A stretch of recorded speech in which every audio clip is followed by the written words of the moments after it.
Hello! నమస్తే అందరికీ. అందరికీ పౌర్ణమి శుభాకాంక్షలు.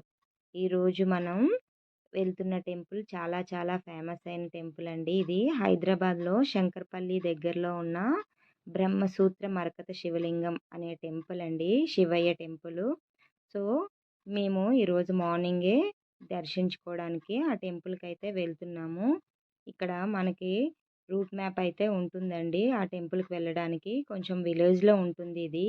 చందిప్ప అనే విలేజ్‌లో అయితే ఈ టెంపుల్‌ని నిర్మించడం జరిగింది. ఇది 11వ శతాబ్దం నాటి టెంపుల్ అండి. చాలా పురాతనమైన టెంపులు. మరకత లింగంగా దీన్ని అంటూ ఉంటారు. సో, చాలా చాలా ఫేమస్ అయిన టెంపులు. ప్రతి ఒక్కరూ హైదరాబాద్‌లో ఉన్నవాళ్ళు ప్రతి ఒక్కరూ ఈ టెంపుల్‌ని మస్ట్ అండ్ షుడ్‌గా దర్శించుకోవడానికి ప్రయత్నించండి. మనకి ఏవైతే చెడు దృష్టులు అలాంటివేవైనా ఉంటే పక్కాగా అన్నీ చెడు శక్తుల్ని తొలగిస్తుందండండి. ఇది అంతా పాజిటివిటీనే మనకి నింపుతుందంట. మేమైతే ఆల్మోస్ట్ రీచ్ అయ్యాము. కార్ పార్కింగ్ చేసి లోపలికైతే వెళ్తున్నాము దర్శనం చేసుకోవడానికి శివయ్యని. ఈరోజు పౌర్ణమి కాబట్టి చాలా కొంచెం క్రౌడ్ ఎక్కువగానే ఉంది. మరి ఏ టైం అవుతదో అయితే తెలీదు చూద్దాం. అండ్ ఇక్కడ లాస్ట్ టైమ్ వచ్చేటప్పుడు మేము ఇక్కడ ఏమీ లేవండి.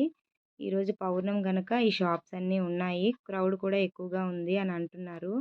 చాలా పురాతనమైనది కాబట్టి లోపలండి కొంచెం కొన్ని కొన్ని రూట్ మ్యాప్‌లయితే మనకిస్తూ ఉంటారు. దాని ప్రకారం మనం అయితే రీచ్ అవ్వచ్చు. మాకైతే కొంచెం నియర్‌లోనే ఉందిలెండి. మేమొచ్చాము అందుకే ఎర్లీ మార్నింగే వచ్చేసాము. ముందు గోమాత దర్శనం చేసుకొని, ఆ తర్వాత కావాల్సిన పూజా సామాగ్రిలన్నీ తీసుకున్నాము. మేము మా ఫ్రెండ్స్ కలిసి వచ్చాము ఈ టెంపుల్‌కి. ఇక్కడ కావాల్సినవన్నీ తీసుకున్న తర్వాత పూజని కొంచెం ముందుగా ఎంట్రన్స్‌లోకి వెళ్ళి ఇక్కడ ఫస్టు ఎక్కడైతే మనం స్వామి వద్ద ఉంటామో అక్కడ కోరికల రాయి అనేది ఉంటదండి. లాస్ట్ టైమ్ అయితే ఉండేది అది అక్కడ. అక్కడ కోరికల రాయి మీద మన విష్ ఏది చెప్పుకున్నా అదైతే రైట్ సైడ్ తిరిగితే పక్కాగా మన కోరిక నెరవేరుతుందని అంటారు. ఇప్పుడు ఈరోజు పౌర్ణమి కాబట్టి ఆ రాయినైతే పూజించడం జరుగుతుంది. సో, అక్కడ అయితే అది లేదు. అండ్ మేమైతే శివయ్యకి పాలాభిషేకం, పెరుగుతో అన్నీ పంచామృత అభిషేకాలు చేశాము. చేసి అక్కడి నుంచి లోపలికి దర్శనమైంది. మెయిన్ దానికైతే ఈరోజు దర్శనానికి అభిషేకానికి లేదండి. నార్మల్ దర్శనం వరకే. అండ్ అక్కడ అన్ని వ్రతాలు, హోమాలు అవన్నీ చేస్తున్నారు లోపల. సత్యనారాయణ స్వామి వ్రతం పౌర్ణమి సందర్భంగా జనాలందరూ చేయించుకుంటున్నారు. మాకైతే అంత టైం లేదు. మా వారి డ్యూటీ ఉంది. సో, అందుకే ఎర్లీ మార్నింగ్ వచ్చి దర్శనం చేసుకొని వెళ్దామని వచ్చి వెళ్తున్నాం.